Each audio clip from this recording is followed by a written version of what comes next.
Hey guys, welcome to the Challenge Podcast. I'm Coach Steve. And I'm Coach Nick, and we're going to be talking about everything fitness, health, and the challenge. Let's get on with the show. What's up guys, Coach Steve here, and welcome back to another episode of the Challenge Weekly Show. I'm here with our co-host, Coach Nick. Nick, how are you doing today?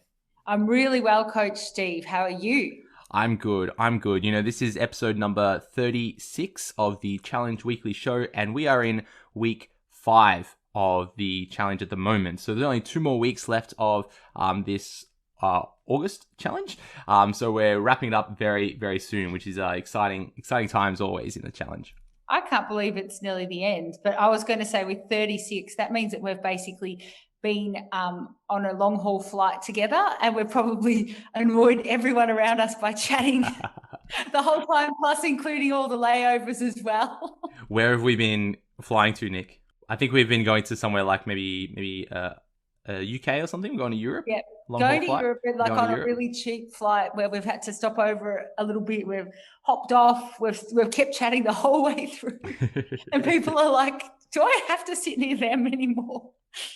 That's what we're up to. Well, look, 36. So we're going to be talking for 36 hours. So if you enjoy this episode today, you can go check out 35 other weekly shows from Coach Nick and I, where we talk about everything related to fitness, health, and the challenge, and everyone in between. Now, talking about the challenge, just last weekend, we were inviting everyone to complete their week 4 check-in, which is a time where they can upload a photo of themselves onto the challenge website. And, you know, going through some of those week 4 check-in photos, it's been absolutely amazing. Some of the results that individuals have been able to achieve over this very short 4-week period. You know, some are able to, you know, really recomposition their bodies. Others were really able to lose quite a bit of body fat, and others, you know, really starting to build some muscles. It's really cool to see these changes so quickly in this short 4-week period. But look, there's still lots of time to see some change. You know, this 2-week period can be a big time to change. And, you know, just talking to some of those who may be out there and scratching their head thinking, oh, what am I doing wrong? Why am I not seeing that change? Look, just remember that, you know, this 4-week period is a short time as well. Yes, some individuals have seen change, but it's still a short period of time. Reflect on how long it's taken you to get into the position where you are now. Maybe you've been overeating and being, you know, less active for 10, 20 years, and you found yourself in a position where you're, you know, 20, 30 kilos overweight. We can't expect that all to disappear over a 4-week period. So, you know, reevaluate some of our expectations, and, you know, you may find yourself needing to complete a few challenges, or maybe this is a year-long process or a 2-year-long process where we slowly build on what we've been working on, and we slowly set ourselves short-term goals. What can we achieve in this next 4 weeks? What can we achieve in the next 6 weeks? What can we achieve over the next 3 months, the next 6 months? So it's all about building ourselves up over time, because it's a fitness journey. It's not really just that finish line always keeps on moving, because we always find that next thing that we want to work towards. Yeah, it's very important to remember that it is just part of your life. So yeah, it'll be the first 4 weeks of the rest of your life. It sounds corny, but you'll look back if you stick with it, and you'll go, okay, I can see what they were talking about. So just get to that point, allow yourself to get to that point where you're like, I get it now, and then see what happens. Well, look, Nick, just in a few short weeks, we'll be announcing our winners for this August challenge, where we'll be hosting our awards night. Now, our awards night is a live event where Coach Nick and I will be broadcasted live to our Facebook support group, and that will be on the Friday night, which is the 22nd of October, and we're kicking off at 7:30 p.m., and that's Melbourne time. How exciting. I'm keeping my fingers crossed that they might open hairdressers a little bit before then, so I can get my hair done for the awards. I don't want to do it myself.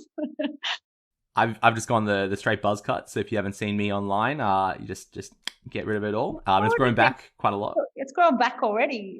You and George must be sharing all the nourishing formula. You must be grabbing some of his. Yeah. Actually, funny story about formula. Okay, so I looked at the formula, and I can see on the back the ingredients in formula. Okay, and comparing that label to some, you know, nutrition information that I know, the formula of the formula is very similar to a protein powder.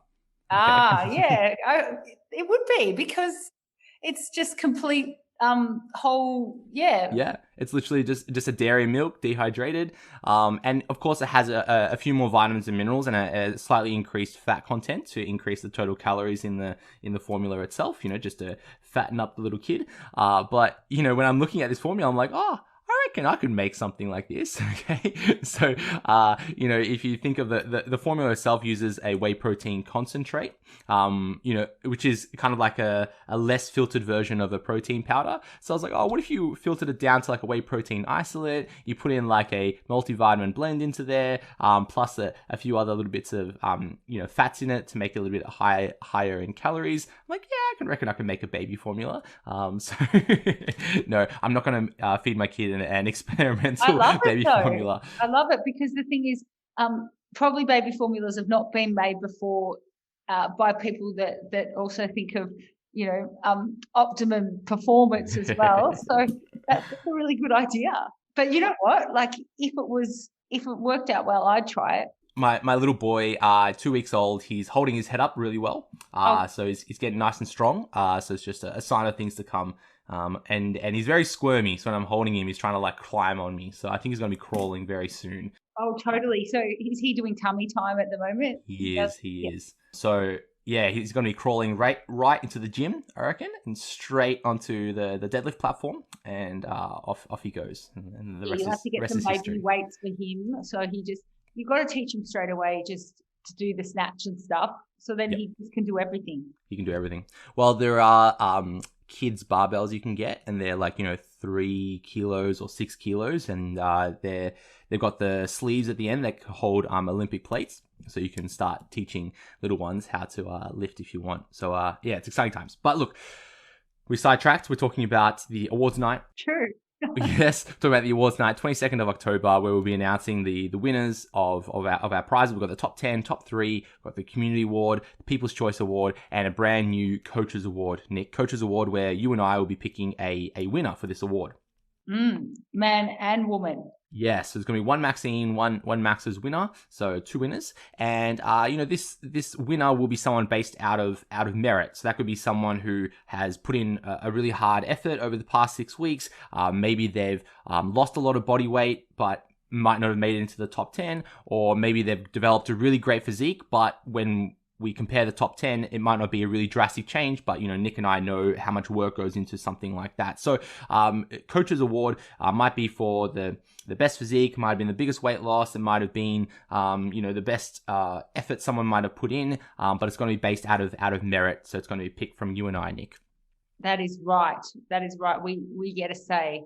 We do, for the first time. I'm excited. I know. The winners of the Coaches Award will win themselves a power rack. A power rack, which is a squat rack, provided or donated to us from gymandfitness.com.au. So they've got really cool power racks. I just bought one, and they've given us a really sweet deal. So if you're in the market for some gym equipment, you can get 25% off at gymandfitness.com.au, and you can find the code on the challenge websites under resources and partners. So you can find them there. And that's really cool, because if you're buying let's say a squat rack, it might cost you $1,000, 25% off, $750, that's $250. You can go and buy yourself a barbell for that money you save. So really cool.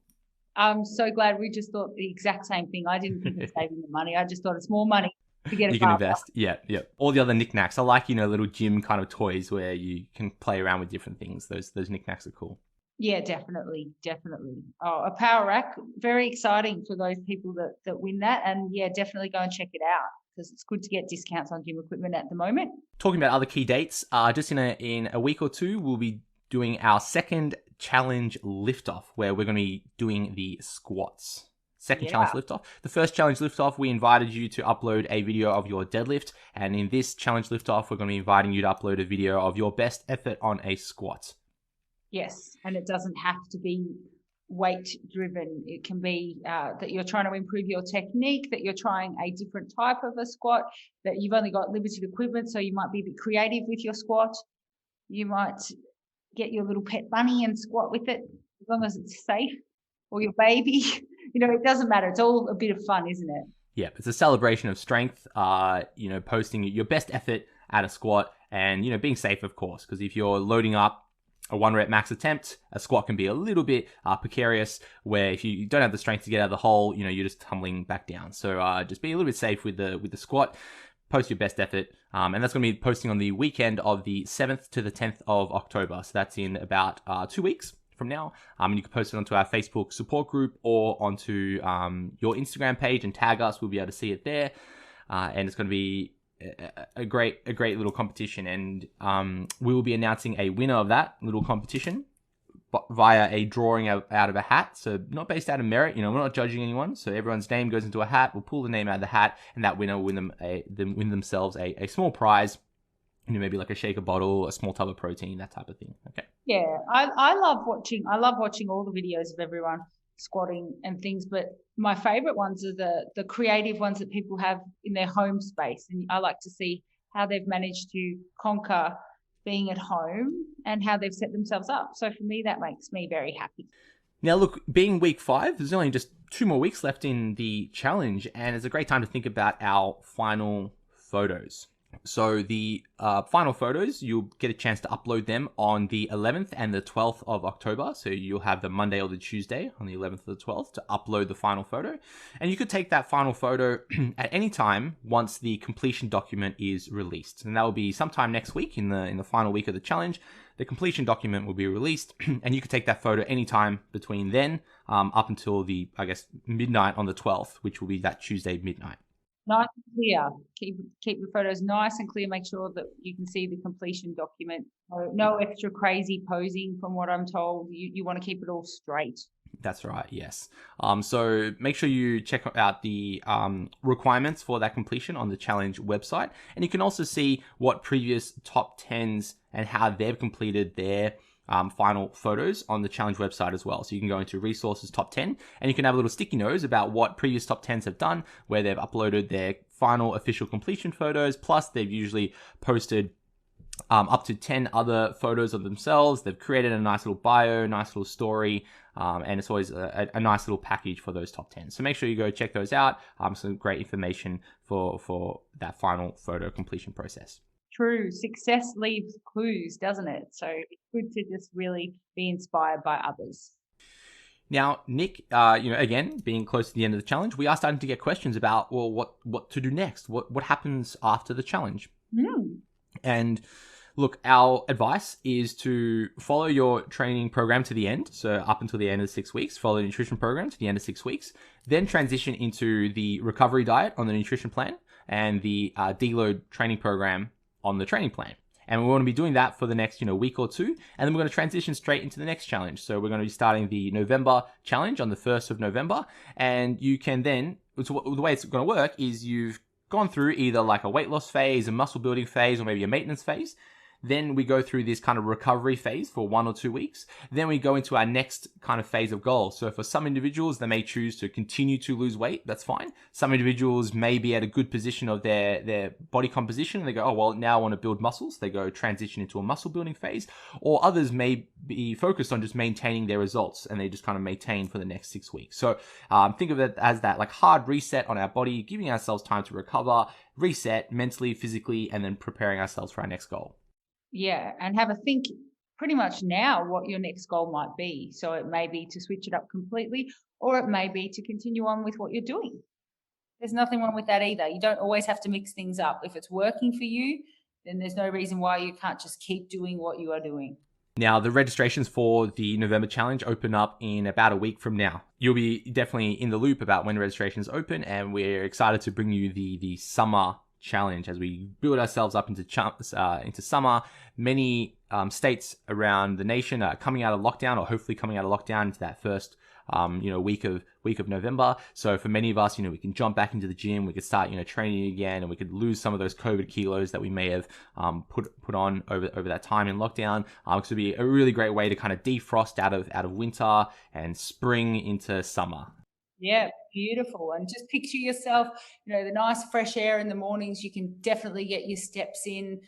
It's going to be a great time. I think the atmosphere will be buzzing around the nation just simply because it'll be something different. It'll be good. From what we've been used to. So, I think it's a great time to set some goals and just kill it all together. Get towards Christmas. Well, look, Nick, let's move on to our next segment here, which is our non-scale victories, our hashtag NSVs. NSVs. Nick, start us off. Did you find any NSVs this week? I've got quite a few. I love it. So this one is one of my favorite ones that you can get, which is a strength-based one. Jody McNish. So Jody said, I did 10 push-ups on knees. I don't even think it matters if it's on knees or on toes because push-ups are hard. That was just me saying that bit. Now this is back to Jody. When I started this challenge, my goal was to be able to do at least 10 push-ups on my knees by the end. Since hurting my arm a few years ago, I was unable to do any push-ups. Even the wall push-ups were a struggle. It was a real mind thing for me because I was terrified of hurting my arm again. But yesterday I was like, I wonder. Is my form perfect? No. Are they strong and consistent? No. Am I still proud and excited as all heck? Heck yeah, I am. Thank you to the amazing team for the motivation to keep going, for all the hype you give us all, no matter how small the victory is. I'm feeling like a bloody superhero at the moment with the celebration my team gives me. And shout out to Adriana. So that must be her mentor. So glad you had room for one more on your team. Not looking back now. Yeah.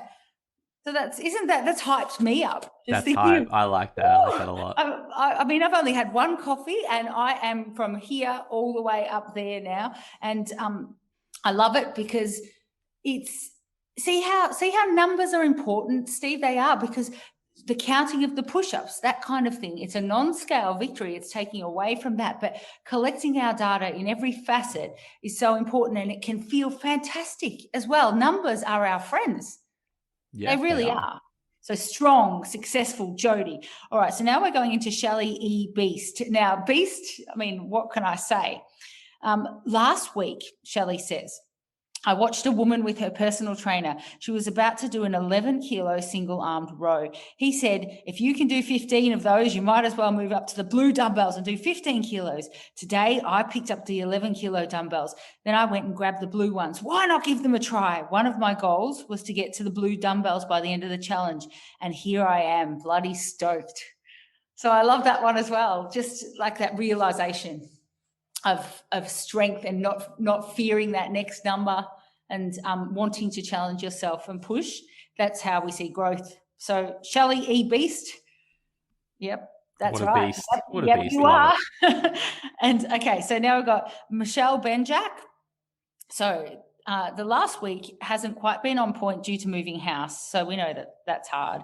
But thanks to the move, I've still smashed my steps and been working on my legs, butt, upper body, actually every muscle, having a two-story house with lots of stairs.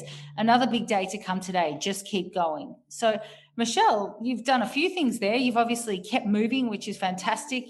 You've used it as a bit of a workout. And also you've been able to now change your environment. So it's a perfect time to just do a complete overhaul and never bring any junk into the house again. And I'm talking about like old clothes, everything, get rid of it, change your environment and enjoy the new environment. I love it. That's awesome, Michelle. I think so too. They're really good ones. How about you? So I've got one here. We've got Stacey Fuller. And she goes, today I'm grateful, even in lockdown. I'm sitting in my backyard enjoying a nutritious lunch in the sun with my kids playing around me. I'm in Canberra this time of year and the days begin with frost and turn into beautiful days of sunshine. Well, mostly, she says. And today is particularly beautiful. Had a fabulous workout this morning and we'll do another HIIT session tonight with when my husband returns from work. I'm excited to see the changes that have occurred in my body when I take photos this weekend and check in. Training has been strong, diet has been solid, life is good. I like that. I like that so much where, she's looking at the positive things around her. She's enjoying some sunshine in Canberra. She's got her kids around her. She's training really well. She's dieting really well and life is just good. So I like that, Stacey. And, it doesn't really matter what's happening on the scales or our body composition. It's all about that positive look on life and you're really ticking all those boxes. That's right. Ultimately, that's what you're going to remember when you look back on your life. Absolutely. The next one here is Sandra Spratt. And I love this one because this is all about the gains. Okay, you ready? So she goes, NSV, nails and hair won't stop growing.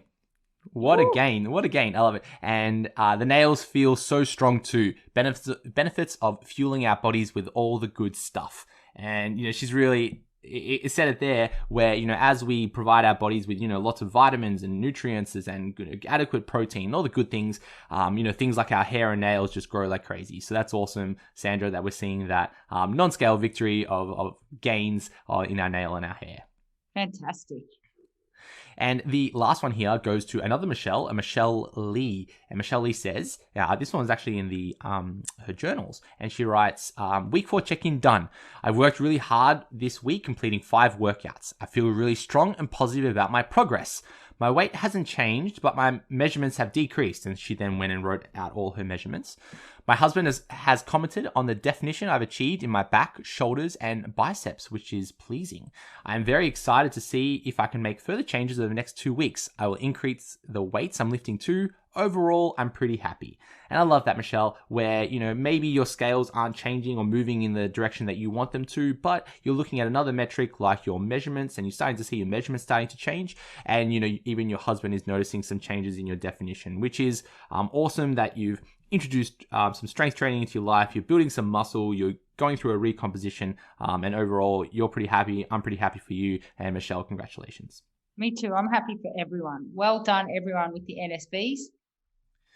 Look, Nick, let's move into our Coach's Corner, where we'll offer our tips for the week. Nick, would you like to start us off? I'd love to. So for my CC this week, I'm just going to touch upon a few people have sort of mentioned this number, and for some reason, we all have, if only this could be a number of something really positive that we could all remember, because it's this 1,200 calories for weight loss number. And, if it could be something like the number for, I don't know, World Wildlife Fund or something, I don't know. But it's something that we all know. And I don't know why. Well, actually, I do, because I've done some research. But so why would we have decided that 1,200 calories is the magic number? Now, when they created an avatar, like you like to talk about the avatars for weight loss way back when, and I won't talk about specific programs, but when they created it, they decided that this was a number that was low enough to achieve dramatic results across the board. So someone such as myself, I'm very, very tall. You can't see that on Zoom. But I'm probably the same height as you, I think. But anyway, I'm not short. So that will obviously count to me needing more calories just to exist. And look, say someone like my mum, who is actually tiny and she's 45 kilos, perhaps that 1,200 calories for her may be a number that is required for weight loss. But this one across the board of thinking that the 1,200 is the only calories required for weight loss is not calculating anything to do with your energy just required to live. So just required to live, just say that you were in a bed and you could not move all day, you actually still need calories. So sometimes people forget that and they think that it's only the calories that you've burnt during exercise that we have to think about, but it's actually your calories for your body to survive. So for a lot of people, the 1,200 number isn't the number that you need to start on to lose body fat. You can actually probably lose body fat on the number that you were maybe given in your template. The reason that we can really pretty much say that with quite good accuracy that is a number that you can lose body fat on is because with this particular template, it's calculated to your actual data. Isn't it, Steve? Yeah. It's very specific to you. So then the thing is, let's have a look at why you might be stuck on this number, and you might even be thinking that you've been eating this number, but then if nothing's been happening to you and you haven't been getting successful results on this number, my first guess, if you were a client coming to me, is that the number hasn't worked for you because there are hidden factors happening at play. I'm not even going to go into hormonal stuff. What I'm going to go into is that number is so low for you that you are finding other ways to possibly eat more around that number. So it's probably not even the number that you're really eating. So because when you're that low, if it is something like someone like me, unless I'm in the last few phases of a competition prep where I know that I'm not even going to be able to move very well because, you have to get your body fat very, very low. It's not sustainable. So you're going to find ways to actually eat around that. So you have to do a real audit and say, am I really eating that? And also, just say you were, there's nowhere to go from there. So really, you need that just to basically function. The only caveat I would say is if you are a very, very small person, the numbers then change. And you probably, if you want to lose weight, probably do need around that number. So it's not a scary number either. It's not an evil number. No numbers are good and no numbers are bad. But let me just tell you that that is not the magic number. Yeah, I like it. And I completely agree where for some reason it is considered some magic number where, I need to have 1,200 calories or the next magic number is 800 calories for some reason. And usually that number is thrown out at us, Nick, from people who may not completely understand what a calorie is. And maybe some who don't understand that you could easily eat 1,200 calories in one meal. And now you want to have that for a whole day and you want to train hard or do some sort of exercise. It can be a real slippery slope of, negative outcomes. So, we just need to have the context around numbers and not just throw them around. Yeah, absolutely. And not worry too much. If your plan says 400 or 500 calories more than that to lose weight, that's actually a gift. That's where you go, okay, I can still lose weight with more calories. That's better than a pot of gold. And I think that's the ultimate goal, Nick, right? We're trying to consume as much energy as we can while enjoying our, physique, right? That's correct. And I think that, when you get to that point, and I think if I had one aim as a coach in this program, it'd be to get everyone eventually to that point where they understand their calories and they can manipulate them based on their goals and understand that calories are a fluid number in themselves and they can change and that you are in control of those. And if you want to go through a phase where you're eating more, that is fine too. You can change everything yourself. And we want to give you the tools to be able to do that. And then you can play. I like it. Look, Nick, I want to talk a little bit about our good friends at Deload.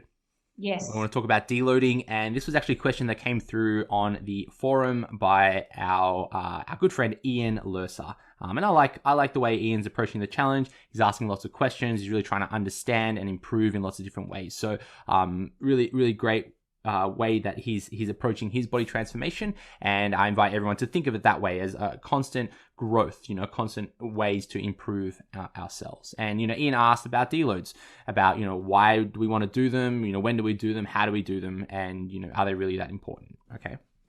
Now, first things first, with a deload, what is it? A little bit of a broad definition. A deload is a structured time where we are reducing our overall training volume to allow for recovery. Okay, so for many of us, when we go through just a period of training, there are times where we do, unplanned time off. Maybe, our kids are sick, we don't have time to get into the gym, we hurt our knee, whatever it is, we kind of have this unstructured time off.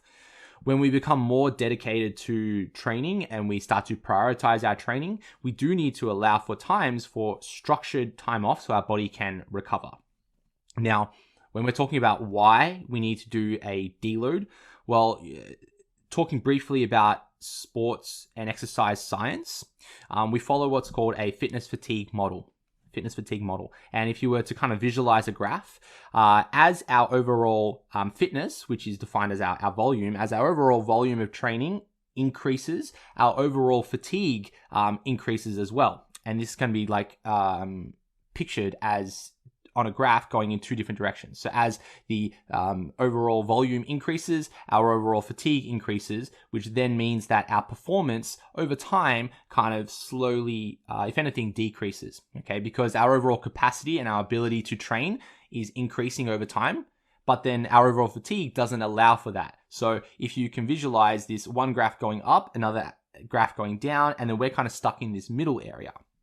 So what this means is that if you are training hard at a high volume, at a high intensity, you're accumulating lots of fatigue. And then eventually what happens is we can no longer progress in our training because our our performance is limited by our overall fatigue. So we have time off, usually about a week, where we're giving ourselves good, adequate time to rest, recover, focusing on these recovery modalities so that we can increase our overall performance to match our overall readiness to train, which would be described as our overall fitness. Okay.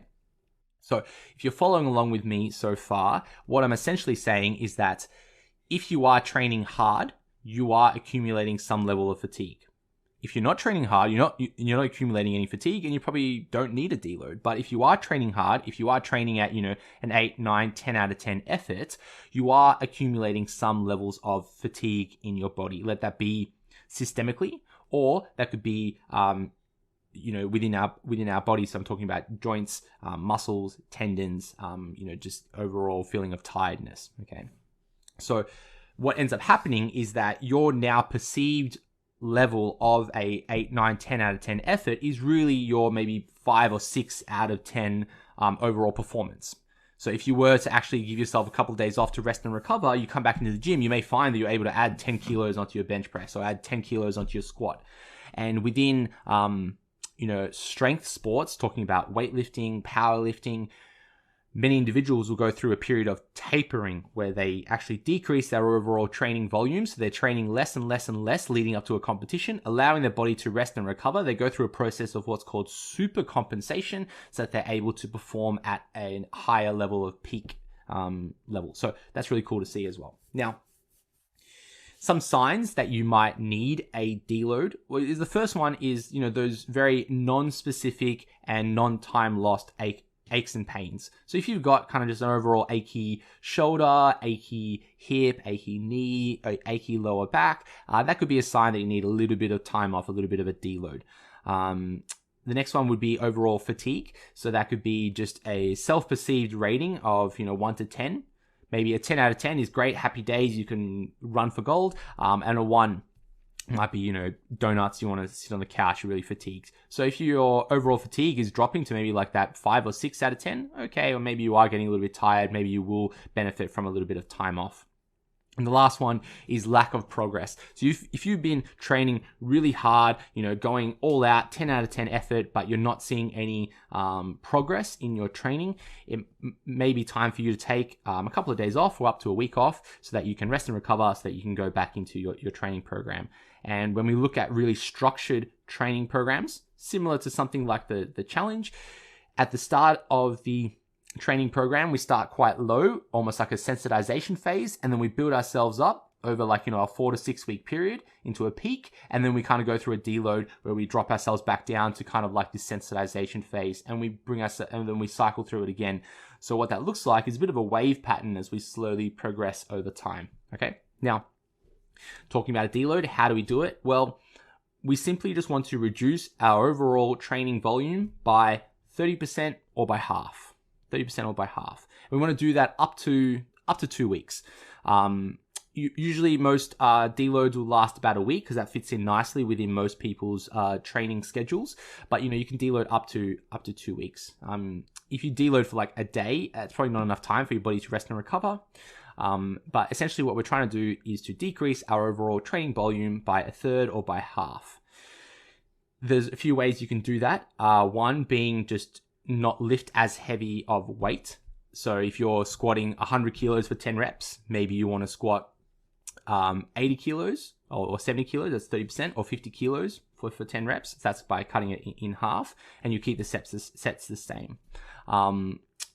The way that I prefer to do it is to decrease the overall volume of sets. So instead of doing, let's say, 3 sets of squats, I might just do 2 sets of squats. Or instead of doing like 5 exercises, I might do 3 or 4 exercises. So I'm decreasing the total amount of volume that I do, but then I'm also training with relatively higher weights. So maybe instead of squatting 100 kilos for 10 reps, I might squat 90 kilos for 10 reps. So just shave off that little bit of an RPE, so maybe like that little bit less, and then I'm just doing slightly less volume, and I'll do that for about a week, allow my body to rest and recover, and then I build myself up again into that next meso cycle. So that's a super summary of a deload.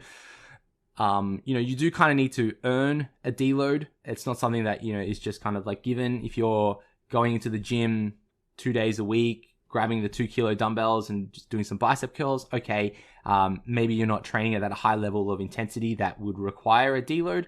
But if you're going into the gym, 4, 5, 6 days in a week, you're training at a 10 out of 10 effort and you're really pushing yourselves hard, you may benefit long term from having a structured deload so that you can actually return to training at a higher level. So then you can chronically see better results than if you just kind of went consistently over time. Okay. Yeah, I kind of know, mine's programmed in, but I do know when I'm getting there, because the thought of lifting the weight that I'm meant to lift just doesn't excite me. It fills me with just annoyance and a bit of dread. But then the thought of decreasing that feels like it's something really doable, and something, it's like, oh, that will get me into the gym. So that's how I sort of know as well. So, I do auto-regulate, but at the same time, I have it built in. But I think once you've been doing it for a while, it's actually a joy when you don't have to do the big lifts sometimes, when you just cut it back a little bit. But yeah, that said, it's still, when you're lifting like fairly heavy to your max capacity, it's still fairly heavy what you're playing around in within your deadlift. It's just less, that's all. Oh, not deadlift, sorry. I don't know why I said dead. That's a Freudian slip. That's my favorite. Deload. I was just looking, because I was looking at the deadlift bar because it's right here, and I'm thinking, what are we going to do later? No, I think you nailed it there, where often a sign of fatigue that we often miss is a huge decrease in motivation. So if you are really not motivated to adhere to your diet, or really not motivated to train or motivated to do anything, that is often a sign of fatigue. And you may benefit from taking, a structured, couple of days off or up to a week off, rest and recover, and then jump back in. Because look, you can either cruise through your fitness journey training at a 5 out of 10 overall performance, even though you think you're going at a 10 out of 10, and then that 5 out of 10 slowly becomes a 4 out of 10, a 3 out of 10. You're not really training with enough intensity to see some good results. Or you can just take a week off. You're not going to lose any muscle. You're not going to lose any fitness. Take the week off, rest, recover, reset your mind frame, and then when you come back to training, you're able to train at that 7, 8, 9, 10 out of 10 performance, which matches your effort, and then that's when you see some of those gains really, really kick off. So it is a smart way to train, and that's really comes down to those training smarter, not just harder. That's right. And also, like, I find, I don't want to keep raving on about it, but I also find that after something like that, I end up better in the gym, but I also end up looking a little bit leaner, because my body's just had a little bit of reduction in stress, just a little bit, and inflammation, and probably I'm slightly less hungry as well. So just all those different variables, always feel better and look better after. Yeah, no, absolutely. And if you really think about what's happening when we're training, there is an element of micro trauma that's happening to our muscles, our joints, our tendons. And by giving ourselves that little bit of time to heal and rest and recover, you're right. We're decreasing that overall stress. We're decreasing some of those inflammatory mediators that come from damaged tissue, and we're allowing our body to rest. And then of course we can come back so much stronger. So it is a smart way to train. Deloads, do them. When I was younger, a lot less matured in the gym. When I come around to a deload, I might deload for a couple of days, and then I want to jump in and do like a 1 rep max attempt. So we do want to refrain from something like that, because if you do have a couple of days where you kind of rest and recover, you kind of feel really energetic, and then you might be inclined to do something like a 1 rep max, which kind of defeats the purpose. So be smart with your deloads.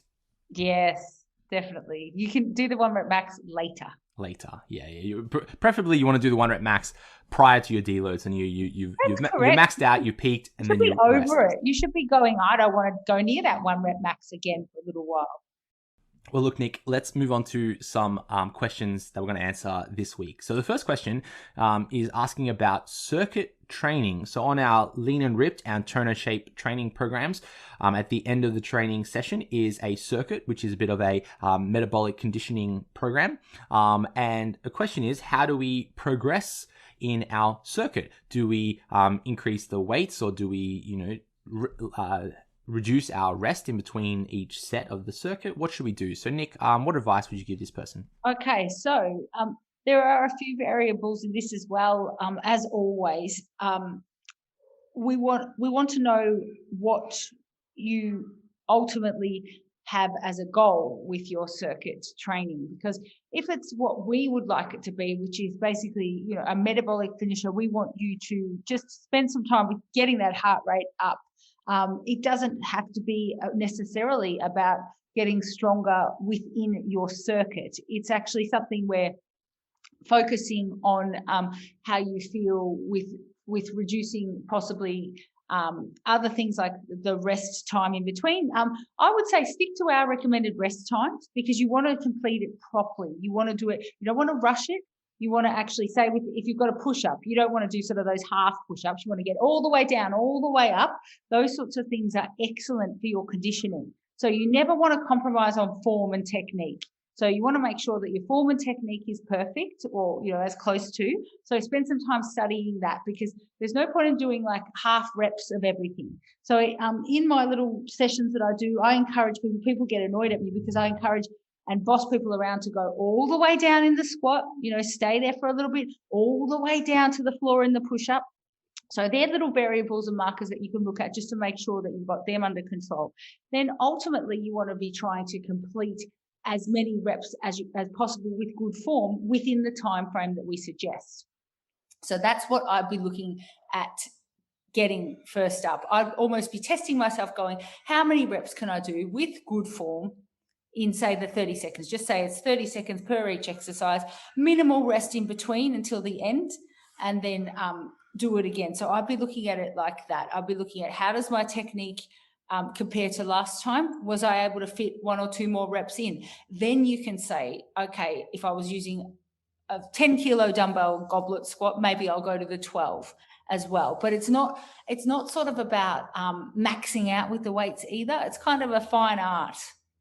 And you want to use that time to get your heart rate up, to get your technique perfect, and also definitely, if anything feels quote unquote easy, I'd actually just revisit your range of motion in various exercises, because we can all cheat a push-up. We can. And you want to get yourself all the way down, all the way up. Most of the circuits are kind of body weight circuits. Things like, push-ups and side planks, and lunges and such. And many circuits, don't require a lot of weight. Even myself demonstrating some of those circuits, I only had like 5 kilo dumbbells, and even I was a little bit out of breath. So, you don't really need a lot of weight. I do think that you'd have a very different experience if you kind of went slower through the motion versus fast through the motion. So let's say, let's squats as an example. If you were to do really slow and controlled squats for 30 seconds, that's one experience where you might feel the burn, might be really tough. And then another experience would be if you're trying to go really fast through that squat motion for those, 30 seconds. And that decision is ultimately up to you. There's no right or wrong with that. One, you'd be feeling a little bit more of the burn. The other, you'd be feeling a little bit more of that cardiovascular burn sensation. But the goal is just to be moving through that entire 30-second period, and then I guess through the 4 exercises, the entire 2-minute period. Because if you've chosen a weight that's too heavy and you are gassed by exercise 3 and exercise 4, okay, you've chosen a weight that's too heavy for you. But if you get to the end of the 2 minutes and you're like, well, that was really easy. Okay, you're right, Nick. Address your range of motion. Are you cutting it short? Are you moving too slow, too quick? Other ways to improve. Because if you start to increase the weight too quickly and you're trying to do an exercise like overhead press, and the weight's too heavy that, we start to trying to move quickly with a hevier load that we're not ready for, that's a nice recipe for an injury to occur. So we want to be moving safely through ranges of motion and not increasing the weight too quickly. Definitely. And I think for anyone who's ever said stuff is too easy, I reckon you probably haven't had enough time with just playing with the tempo of things. Because often if I get clients, well, I haven't taught live for a long time in person, but I definitely suggest slow it down, or just change something within the tempo. And you'll often find that'll be all you need. So do really, really play around with that. So just say for 30 seconds, you can always start with just 2 seconds, 1 down, 1 up per each rep. So aim for about 15 reps, and then that should be your basic. And then from there on in, you can play around either way. The next question here was a question by one of our top 3 finalists for the May Challenge, Joe Wallace, and he asked about improving bar path on a squat. And I know that Joe has been trying to improve his squat, and you can actually listen to a podcast that I recorded with him that was released about a week ago from today. And, he has a history of some ankle challenges, and when he's trying to complete a squat, what he's finding is that his bar path, or the load where the bar is shifting forward.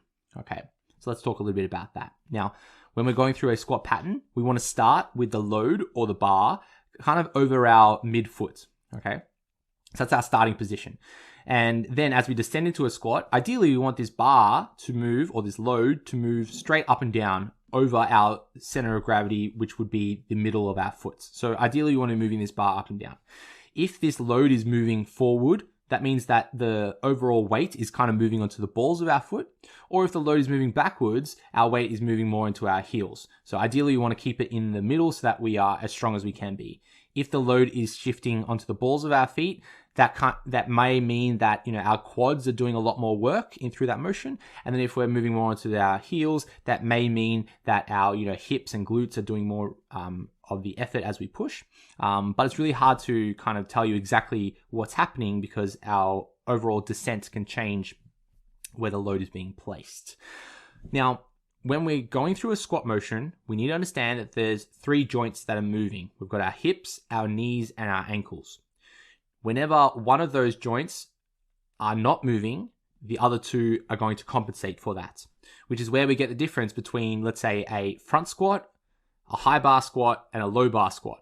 So a front squat, the load is on our chest, in the front of our chest. So that means that we can keep our torso quite upright. So then when we lower ourselves down into a squat, we can have a wider hip angle, meaning that we don't have to go into as much hip flexion, but then we can get into more knee flexion and more ankle dorsiflexion. So our glutes don't need to work as hard because we don't need to go into as much hip flexion, but then our quadriceps can work more because our knee can go into more knee flexion. Okay, it's a front squat. High bar squat, a little bit more towards the glute aspect where the bar is resting kind of on like that upper trap like area on our back. And then when we lower ourselves down, we can again allow for more knee flexion, more ankle flexion, a little bit less hip flexion when we're lowering ourselves down. Then in a low bar squat where the bar is resting more on our like rear delts on our back, that allows our torso to be a little bit more bent over because the bar is further down our back. Then what that means is that we can allow for less ankle dorsiflexion, less knee flexion, but then more hip flexion. So our torso can actually tilt forward more, which is what most powerlifters would use, where their shins a little bit more vertical and their torso can tilt forward more. So there are ways that we can manipulate these variables here so that we can keep the bar moving in the same path by changing the way that our angles in our body are working. Now, what does this have to do with improving our bar path? Well, if you're finding where you lower yourself down, you're lowering yourself down and then the bar is shifting forwards onto the balls of our feet, what's happening is that we're hitting like a roadblock where our hips are moving, so we're going into full hip flexion. Our knees are just starting to flex, but then usually what's happening is our ankles don't want to dorsiflex. So then what happens is as our body tries to find a way to go further into a squat, it goes, well, what else can I do? Well, I can just shift my body weight forward so that I can get further into that squat position. So what we'd want to do, well, one, you may be able to just change the way you squat and keep the weight over the balls of your feet. So that is understanding foot pressure. So many of us are trying to squat in really highly supported shoes with a really thick foam, and we can't actually feel the ground very well. What we want is be able to feel kind of like the toe, like the big toe, the little toe, and then the heel, and we make like a tripod, and we're trying to feel an even pressure between all 3. So you may be able to just change the pressure on your feet and go, okay, I can feel the floor again, and then as you lower yourself down, that may be all it takes to change the bar path. The next one is just to be aware of it. Okay, where am I feeling this load? Is it coming down into the middle of my foot? And then the last one is just being aware of our overall ranges of motion, and often those who are leaning forward will find a decrease in ankle range of motion, and then also a weakness in the quadricep, where the body is trying to utilize more glute strength to go through the range of motion and not allowing the knee to go into more flexion because the body doesn't perceive the quadricep to have enough strength to get out of the squat. Okay, so lots going on, but most of it is around that foot pressure, keeping the bar over the middle of our foot. And if you are finding that you're leaning forward lots, you may just need to stretch through your ankles and calves a little bit more. You may benefit from some really simple calf raises or some knee extensions to build up some strength there. And you can also experiment with different squat techniques, such as a low bar squat, which may be beneficial for some of us who are quite tall and who may have kind of like long femurs, where it makes it really difficult and you require a lot more ankle dorsiflexion just to squat anyway. Yeah, I've got some awesome weightlifting shoes. Actually, you can see them in that picture. They're great, but I don't use them as much anymore. I love using my bare feet. I'm going to get in trouble when I go back into the gym because they're going to tell me off. I just have been so spoiled in here with no shoes. I like to also raise my heels on a plate sometimes, even though I know I've got the best shoes in the world. So you're right. So that can help, especially if we do have some limited ankle range of motion. I see it a lot in those, especially guys who wear lots of work boots. Work boots really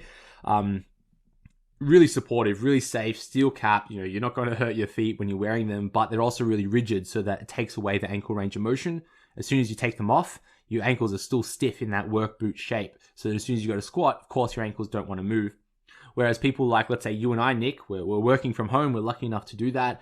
I don't wear shoes ever at the moment. Only when I go to like walk my dog, where I put like some flip-flops or some thongs on and walk my dog. But like I'm never wearing shoes, so my feet are always bendy and mobile. I'm not really restricted in anything.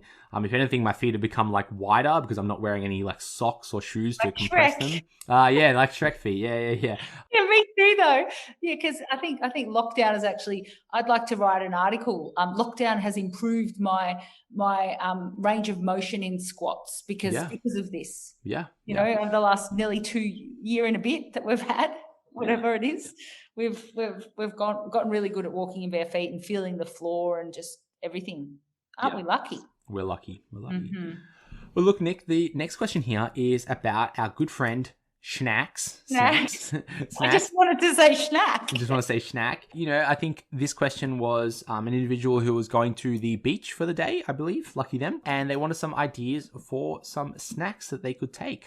So, Nick, would you like to offer some of your tips? Sure. I'll even do snacks on the go. So just say that you haven't. I've done this a few times, so people might be sick of it. So feel free to forward on. It'll probably take 2 minutes, but if you haven't heard it before, I like to give you a bit of a tour of the supermarket in my mind. Okay, so just stay with me. We got Nick's tour of the supermarket coming up. All right, so I walk in, and in my supermarket to the right-hand side, there's a lot of fresh produce. Now, you cannot go wrong with anything there. Let me just say. So go to snacks for myself if I have to have snacks, because I like to plan and prep, what I'm going to eat throughout the day. So I sort of won't put a snack in if it's not there. But it just say I'm desperate. Bananas. So a banana, not 10 bananas, just one banana. And then obviously sit on it for a bit.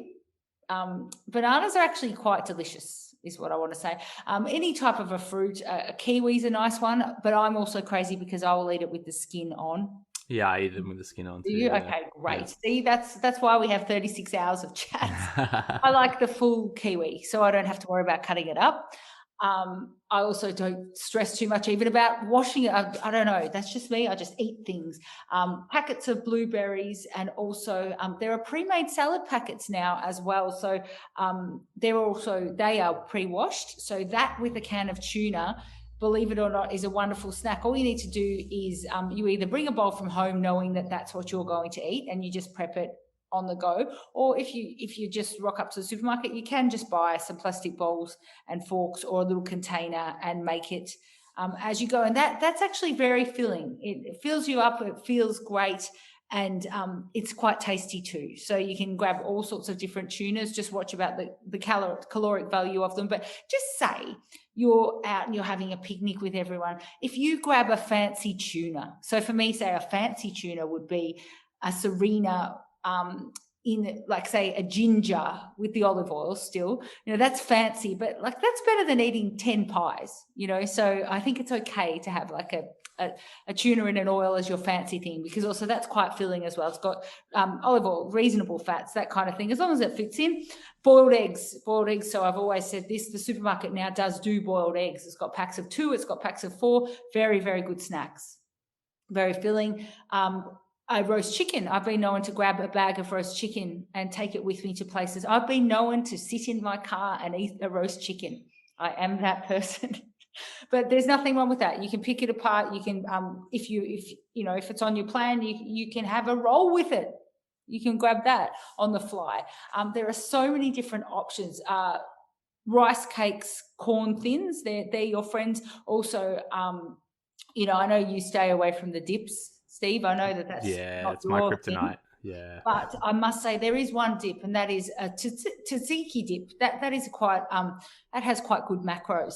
So I will often have that as a bit of a flavor. It's obviously you have to watch out, but it's probably maybe about 25 calories per little serve. So just say you had the whole tub. If you allow for 250 calories and a few veggie sticks with it, you'd probably still be okay for your snack. So just remember that tzatziki is a good friend if you are going to have a dip. So then we're moving on. If you are desperate, there are, just say you go to Chemist Warehouse, you can get our bars, which is good. But yeah, a protein bar is always a nice snack to get. And then, I don't mind myself. I'm quite able to stop, but little packets of almonds. So you can log that in, and there's about 30 almonds in a little packet. Now, just remember that they do have calories, but it's about 180 calories, and nuts can be quite filling as well. So also a YoPro. Now, let me just tell you quickly for the snackers out there, a YoPro, you can actually open it up and suck it out of its little thing. So a YoPro, a banana, and a little tuna can, you are sorted. I've done this with my family when they've gone through the Macca's drive-through. So I'm really onto that. But also just say, I'll just tell you one more thing and then I'll stop. Just say I was going through the Macca's drive-through. What would I do? Okay. They actually can grill your chicken. So you know how you might have a chicken burger that is grilled? Well, you can just get the chicken. You'll be annoying. You'll have to sit in the collection bay. But you can get 3 little chickens, and it's just a grilled chicken. And they do it for you there. They also do eggs. And they go, what? You just want eggs? And you get them in a little box. So you could have 3 eggs. So just so you know. Now, I'm also not against Coke Zero, so I will have that too. I'm not against it. So for me, that's a little way to have a sweet snack. I learned that during prep. Probably not the necessarily healthiest for my teeth, but it's fine to have that.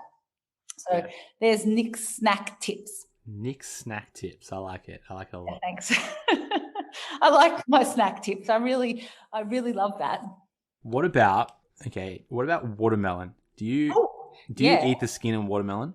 Oh, I could get all the way down to the green bit. Absolutely. I'll just eat everything. I could eat a chicken bone. My family always says to me, could you please stop now, Mum? Oh, Nick. Yeah, no, I've got a friend who would eat the skin of the watermelon. So they would eat all the red part of the watermelon, and then what they would do is, they've got like the slice of watermelon, eat all the red part, and they just turn to the side, and then no, eat the white and the green part, and then it's all done. So I think I can do that too. I believe probably in my tummy there's watermelon trees and everything. I like to eat every single segment of my food if I can. Well, that's one way to get your fiber in, right? Yeah, true. That's the thing. And I'm good. I'm happy. So yeah, it works. All right, Nick. Look, last question here is about injuries. And if I'm injured, should I modify my calories? Okay.